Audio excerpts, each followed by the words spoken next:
you.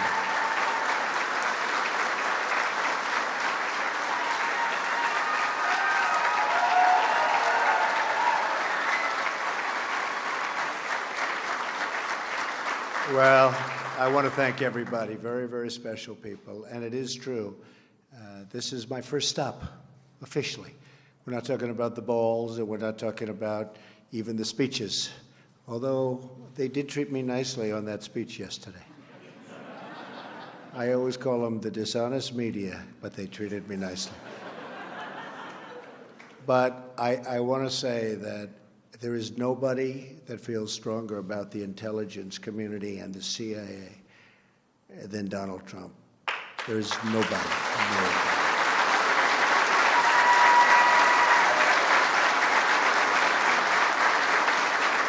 And the wall behind me is very, very special. We've been touring for quite a while.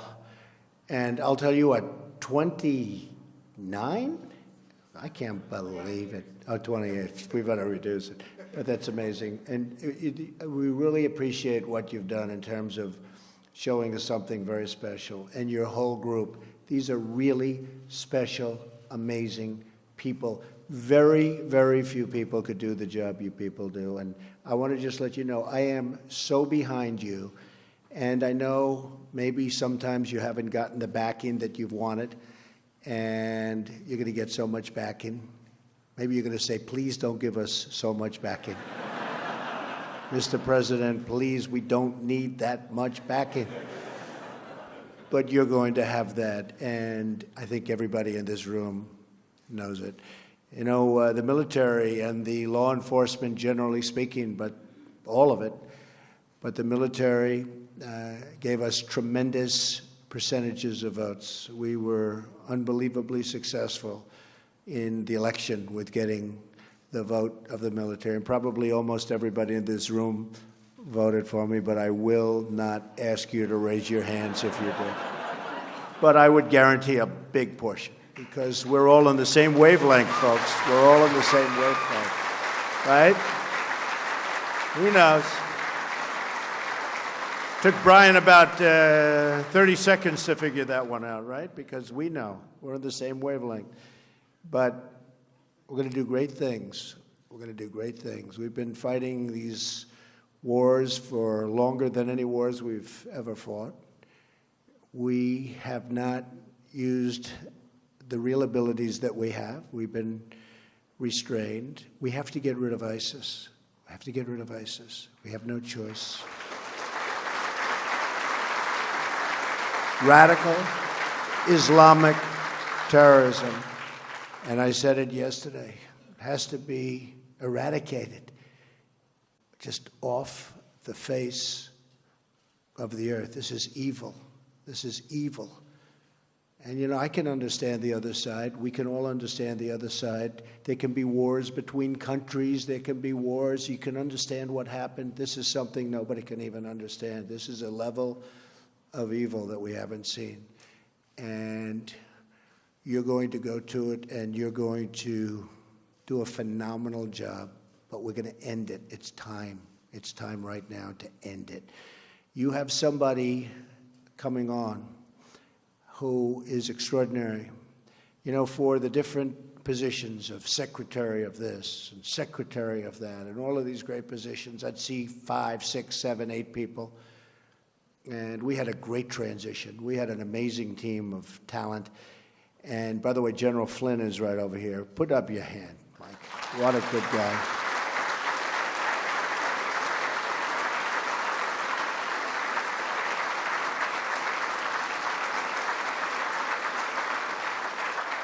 And Reince and my whole group. Reince, you know, right? They don't care about Reince. He's like this political guy that turned out to be a superstar, right? We don't have to talk about Reince. But we did. We had just such a tremendous success. So when I'm interviewing all of these candidates that Reince and his whole group is putting in front, it went very, very quickly. And in this case, went so quickly because I would see 6 or 7 or 8 for Secretary of Agriculture, who we just named the other day, Sonny Perdue, former governor of Georgia, fantastic guy. But I'd see 6, 7, 8 people for a certain position. Everybody wanted it. But I met Mike Pompeo, and it was the only guy I met. I didn't want to meet anybody else. I said, cancel everybody else. Cancel. Now, he was approved essentially, but they're doing little political games with me. You know, he was one of the 3. Now, last night, as you know, General Mattis, fantastic guy, and General Kelly got approved.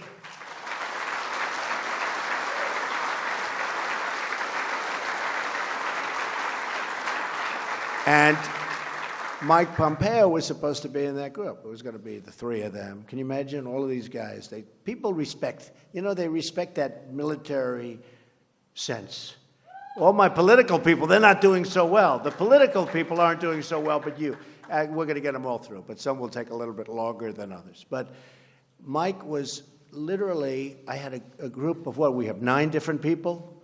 Now, I must say, I didn't mind canceling 8 appointments. That wasn't the worst thing in the world. But I met him, and I said, he is so good. #1 in his class at West Point. Now, I know a lot about West Point. And to be 1 year, I'm a person that very strongly believes in academics. In fact, every time I say I had an uncle who was a great professor at MIT for 35 years, who did a fantastic job in so many different ways academically. He was an academic genius. And then they say, there's Donald Trump, an intellectual. Trust me, I'm like a smart person. And I recognized immediately. So he was #1 at West Point. And he was also essentially #1 at Harvard Law School. And then he decided to go into the military. And he ran for Congress. And everything he's done has been a home run. People like him. But much more importantly to me, everybody respects him. And when I told Paul Ryan that I want to do this, I would say he may be the only person that was not totally thrilled, right, Mike?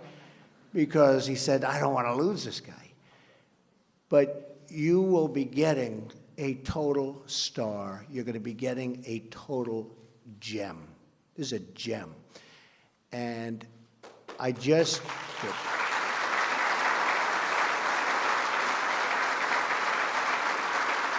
You'll see. You'll see. And many of you know him anyway, but you're going to see. And again, we have some great people going in, but this one is something going to be very special because this is one, if I had to name the most important, this would certainly be perhaps, in certain ways you could say my most important. You do the job like everybody in this room is capable of doing. There can be, and the generals are wonderful, and the fighting is wonderful. But if you give them the right direction, boy, does the fighting become easier. And boy, do we lose so fewer lives and win so quickly. And that's what we have to do. We have to start winning again. When I was young, and when I was, of course, I feel young. I feel like I'm 30, 35, 39. Somebody said, are you young? I said, I think I'm young. I was stopping when we were in the final month of that campaign, 4 stops, 5 stops, 7 stops, speeches in front of 25, 30,000 people, 15,000, 19,000 from stop to stop. I feel young. But when I was young, and I think we're all sort of young, when I was young, we were always winning things in this country. We'd win with trade. We'd win with wars. At a certain age, I remember hearing from one of my instructors, the United States has never lost a war. And then after that, it's like, we haven't won anything. We don't win anymore. The old expression, to the victor belong the spoils. You remember I always used to say, keep the oil. I wasn't a fan of Iraq. I didn't want to go into Iraq. But I will tell you, when we were in, we got out wrong. And I always said, in addition to that, keep the oil. Now, I said it for economic reasons. But if you think about it, Mike, if we kept the oil, you probably wouldn't have ISIS because that's where they made their money in the first place. So we should have kept the oil. But, okay. Maybe you'll have another chance. But the fact is, you should have kept the oil.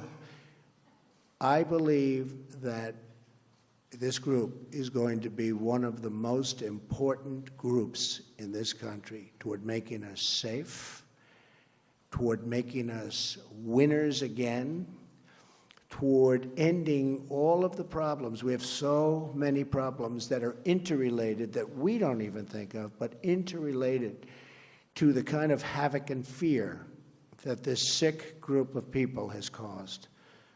So I can only say that I am with you 1,000%. And the reason you're my first stop is that, as you know, I have a running war with the media.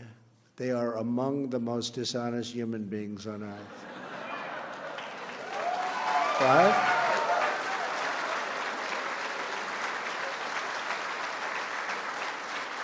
And they sort of made it sound like I had a feud with the intelligence community. And I just want to let you know, the reason you're number one stop, it is exactly the opposite. Exactly. And they understand that too. And I was explaining about the numbers. We did a thing yesterday, the speech. Did everybody like the speech? You had to like it. Right? So I've been given good reviews. But we had a massive field of people. You saw that. Packed. I get up this morning, I turn on one of the networks, and they show an empty field. I said, wait a minute. I made a speech. I looked out. The field it looked like 1 million and a half people. They showed a field where there were practically nobody standing there. And they said, Donald Trump did not draw well. I said, it was almost raining. The rain should have scared him away, but God looked down and he said, we're not going to let it rain on your speech. In fact, when I first started, I said, oh no. First line, got hit by a couple of drops. And I said, oh, this is too bad, but we'll go right through it. But the truth is that it stopped immediately. It was amazing. And then it became really sunny. Then I walked off and it poured right after I left.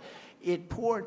But, you know, we have something that's amazing because it looked like 1.5 million people, whatever it was. But it went all the way back to the Washington Monument. And I turn on the thing, and by mistake, I get this network. And it showed an empty field. And it said we drew 250,000 people. Now, that's not bad, but it's a lie. We had 250,000 people literally around, in the little bowl that we constructed. That was 250,000 people. The rest of the, 20-block area all the way back to the Washington Monument was packed. So we caught them, and we caught them in a beauty. And I think they're going to pay a big price. We had another one yesterday, which was interesting. In the Oval Office, there's a beautiful statue of Dr. Martin Luther King. And I also happen to like Churchill, Winston Churchill. I think most of us like Churchill. Doesn't come from our country, but had a lot to do with it, helped us, real ally. And as you know, Churchill's statue was taken out, the bust. And as you also probably have read, the Prime Minister is coming over to our country very shortly, and they wanted to know whether or not I'd like it back. I'd say absolutely, but in the meantime, we have a bust of Churchill. So a reporter for Time magazine, and I have been on their cover like 14 or 15 times. I think we have the all-time record in the history of Time magazine. Like if Tom Brady's on the cover, it's one time because he won the Super Bowl or something, right? I've been on for 15 times this year. I don't think that's a record, Mike, that can never be broken. Do you agree with that? What do you think? But I will say that they said, it was very interesting, that Donald Trump took down the bust, the statue of Dr. Martin Luther King, and it was right there. But there was a cameraman that was in front of it. So Zeke from Time magazine writes a story about I took down. I would never do that because I had great respect for Dr. Martin Luther King. But this is how dishonest the media is. Now, big story, the retraction was like where? What, was it a line, or do they even bother putting it in? So I only like to say that because I love honesty. I like honest reporting. I will tell you, final time, although I will say it when you let in your thousands of other people that have been trying to come in, because I am coming back, we may have to get you a larger room. We may have to get you a larger room. You know? And maybe it'll be built by somebody that knows how to build, and we won't have columns. Do you understand that? We get rid of the columns. But no, I just wanted to really say that I love you. I respect you. There's nobody I respect more. You're going to do a fantastic job, and we're going to start winning again, and you're going to be leading the charge. So thank you all very much. Thank you, beautiful. Thank you all very much. Have a good time. I'll be back. Thank you.